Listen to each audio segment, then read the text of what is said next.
So the title is Unlocking the American Dream, Navigating Challenges and Seizing Opportunities. And I really believe that. These are times to seize an opportunity. So ASU is a different kind of university, all right? We think differently. This is our mission statement, our charter, if you will. And the key parts in it, let's see if the pointer, no, it doesn't show up on the LCD. We measure ourselves by who we include and by how they succeed.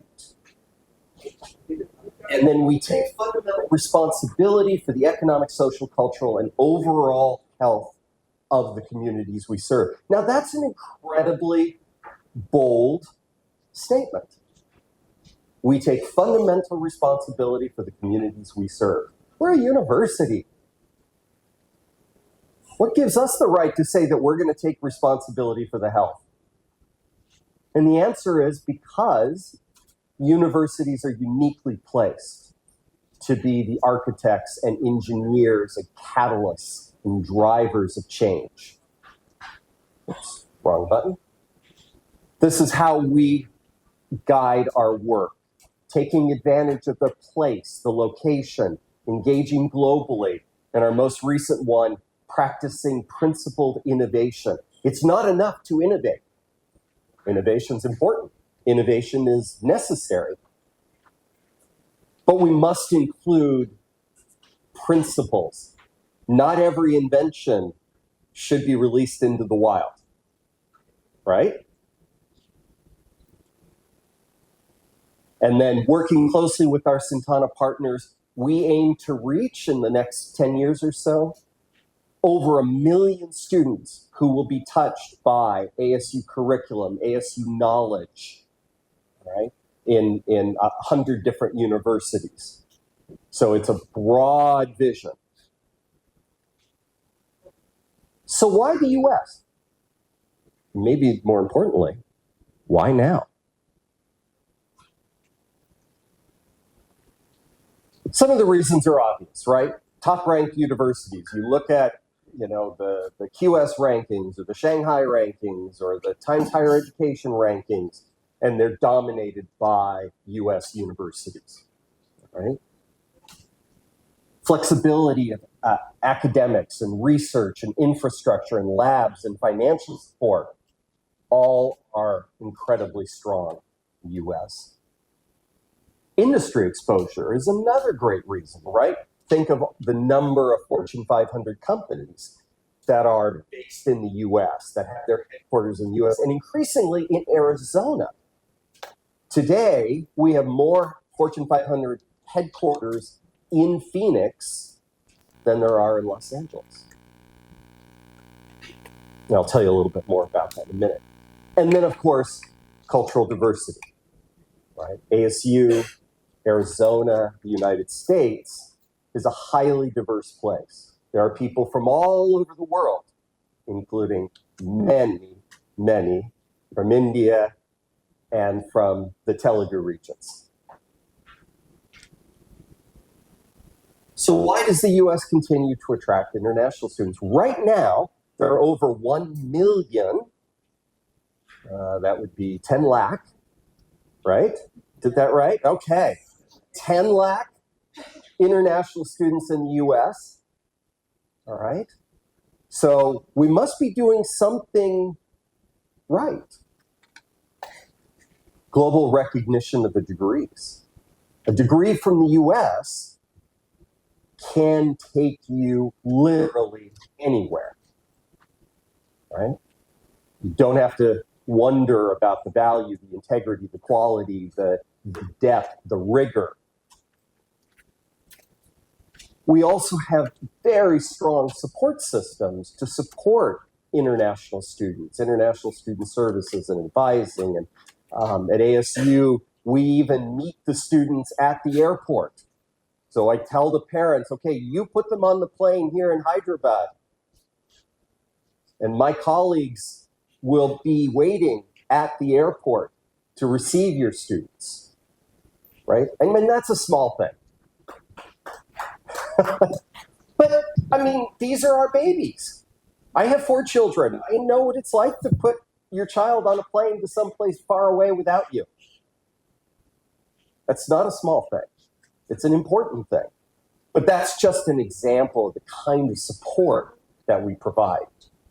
And then the largest, not the largest, but the most flexible and most dynamic labor market in the world.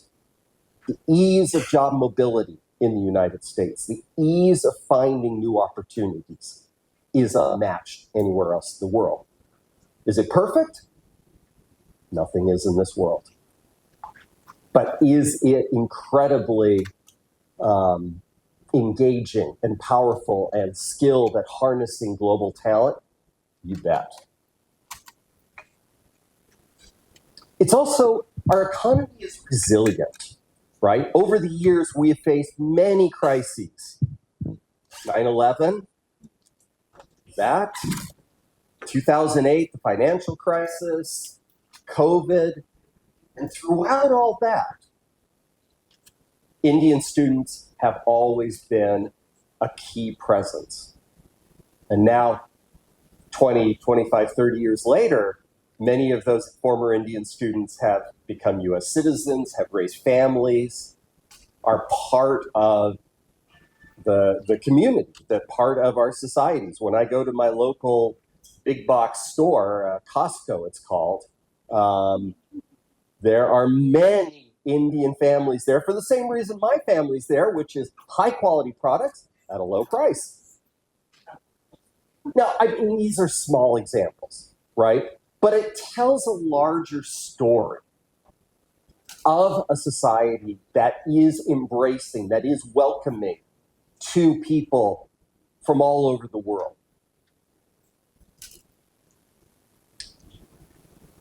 Some seizing the opportunity right now, the biggest fields with the most growth coming up, AI, data science, we all know that.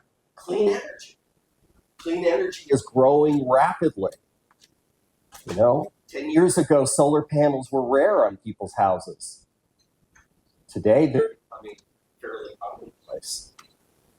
Information security, how many of our organizations have been hacked, right? We need cyber defenders to protect our precious data. And interestingly, supply chain and logistics, also huge growth. Sourcing goods from around the world, making sure they're in our stores, in our factories, in our go-downs just in time. And OPT and STEM OPT has not gone anywhere. Lots of news, lots of rumors. It may, but right now, it has not gone anywhere. Students are still getting OPT. Students are still getting STEM extensions. All right. So why ASU and why now?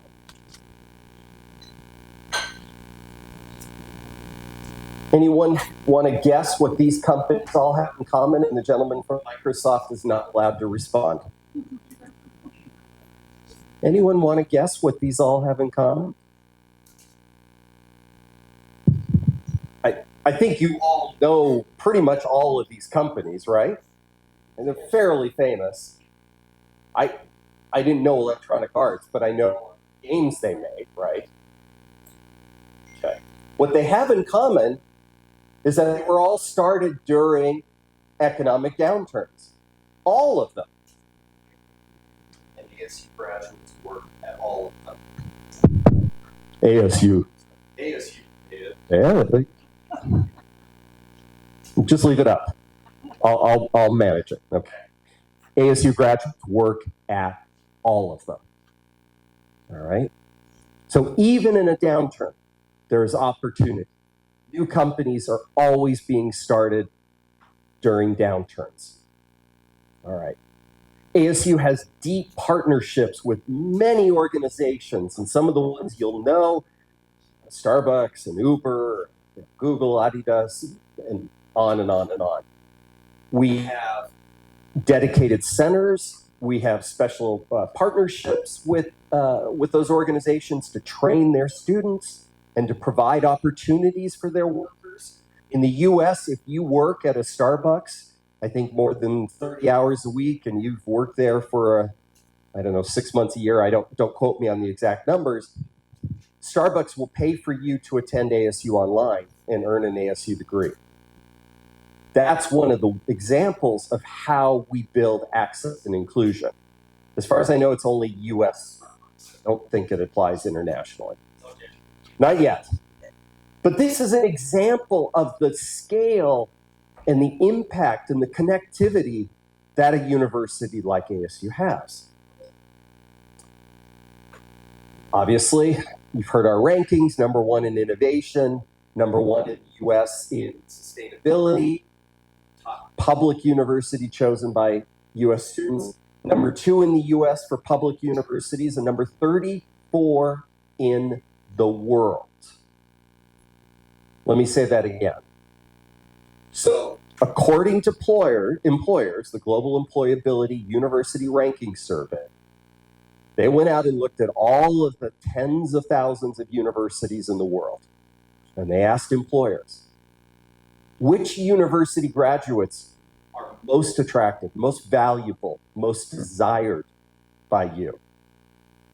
ASU is in the top 35, with Harvard, Oxbridge, Cambridge, and the list goes on and on.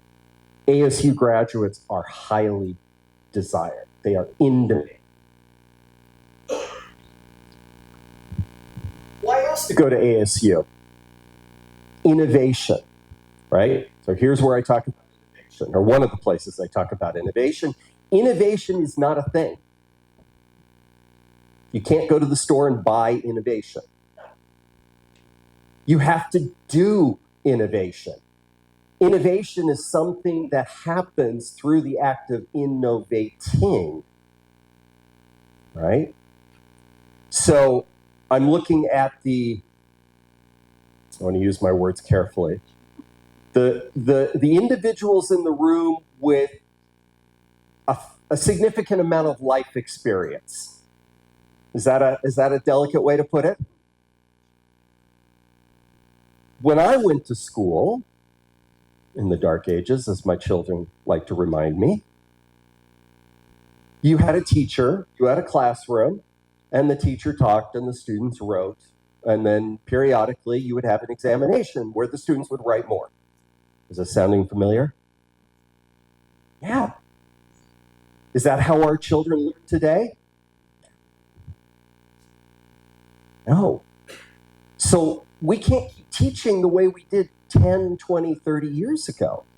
We have to adapt to the needs of today's learners, right? All of you have mobile phones, I assume, at this stage. And whether it's an expensive iPhone or a very old refurbished phone, if you have internet access, you have access to the totality of human knowledge. Right. So why do I need to ask my students on a test? I teach politics, political science, the date of India's independence or the date of the American Revolution or any of those kinds of things. They're going to look it up. I want them to know why it matters, why it's important. Is this information good, meaning quality, rigorous, evaluated information, or is it low quality? Is it entertainment? Is it opinion? Is it slander? Is it propaganda? We need our children, we need our learners to be able to tell the difference and to be able to apply it. So at ASU, many institutions, initially, they blocked ChatGPT on their servers. They blocked ChatGPT within the institutional ecosystem. At ASU, every student, faculty, and staff member can have a ChatGPT account. And if you check the syllabi for many of the courses at the university, you will see specific language where the instructors say, here is how you can use ChatGPT. They're going to use it. We know they are using it now. Let's guide them. Let's mentor them. Let's cultivate a skeptical, cautious, questioning approach. So all of this is an example of how ASU innovates.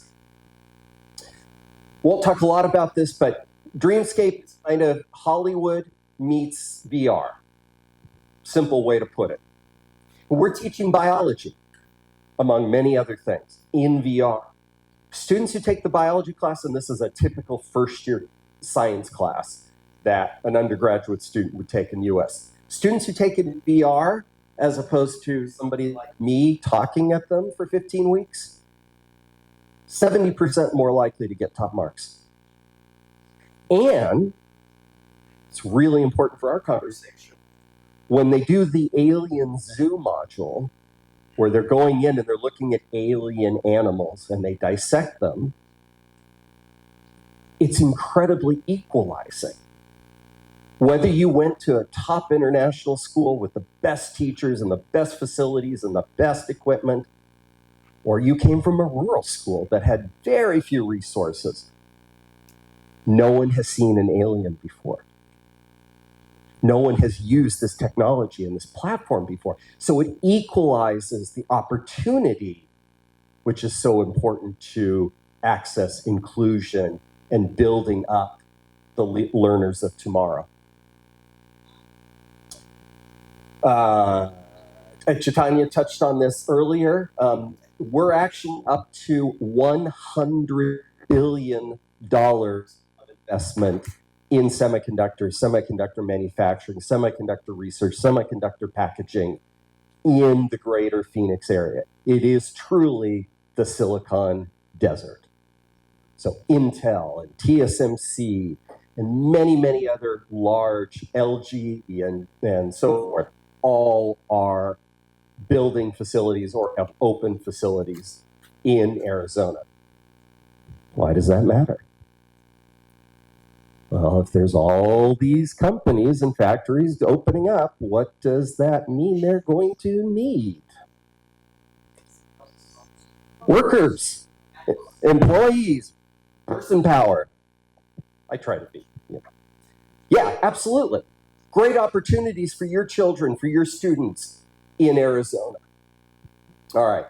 And then just quick things. Welcoming community, 17,000 international students, and about 7,500 of them are Indian, and probably 7,000, no, I'm exaggerating, but a sizable number are from Andhra and Telangana and this region, right? Large programs. I can't remember what session I was telling us in, but the biggest cultural event, the biggest student-run event of the year at ASU, Diwali. Second biggest event of the year at ASU, Holi. Oh, and by the way, ASU was the national university cricket champion 2 years ago. So when I say that it's a welcoming place for your students, I hope I've given you a few examples to support that. A little bit more about the welcoming. We have dedicated services, career services for our international students. We have the advising and so forth. And then we have the fun people who put on programs and take students to the Grand Canyon and to see snow and all those kinds of good things. Phoenix is the 5th largest city in the US, growing rapidly. Yeah, it's $100 billion in semiconductor, #1 for manufacturing growth, many, many jobs. All right. And I think, okay. So, navigating recent concerns. Every time a presidential administration changes in the US, there's a period of uncertainty, of change, right? That is absolutely normal and routine. And eventually it settles down, right? But let's not lose track of the fact that there are over 1 million international students in the US. And sure, there are always examples of students who have unfortunate situations. I guarantee you it's not 1 million students. It's a very small number compared to the overall population, right? We see policies also evolve all the time. And institutions, universities are heavily invested in supporting our international students. So where do you get good information? I don't think they're in the room. But earlier we had our colleagues from Education USA. I'm in the American corner here in Hyderabad. Great resource. Definitely take advantage of that. Right? The US, US India Educational Foundation is another great resource. Your enrollment advisors through Sintana. Visa appointment capacity is increasing. The consulate is getting better and better at cracking down on fraudsters. There are going to be a lot of appointments available that weren't before because scammers were taking them and then selling them for lots of money. They haven't eliminated it, for sure, but they cut down on it dramatically. So there's going to be more appointments. Students remain invested in supporting students, but there are no shortcuts. As my undergraduate professor in economics used to say, prior proper planning prevents blank poor performance. There's 7 P's in there, but I'm dropping the P because this is a civilized, polite, genteel curve. All right? Students need to be armed with knowledge, why they want to go, what they're going to study, and so forth. And that will give them what they need to hopefully be successful with a visa, to come to the US, to get a degree, to stay and work, and to achieve their great dream. So, thousands and thousands of students are choosing the US right now and getting visas. Stay informed, not alarmed. The US advocates for you, and you have wonderful opportunities here in India with Anurag University to work on an ASU degree right here in Hyderabad and achieve your educational dream, whether that's for a little bit of time here and a little bit of time in the US, all the time here, some of the time there. You are armed and equipped with one of the finest universities in the country to help you with finding another channel, another path, another opportunity to achieve that American dream. And I'll stop there. Thank you very much.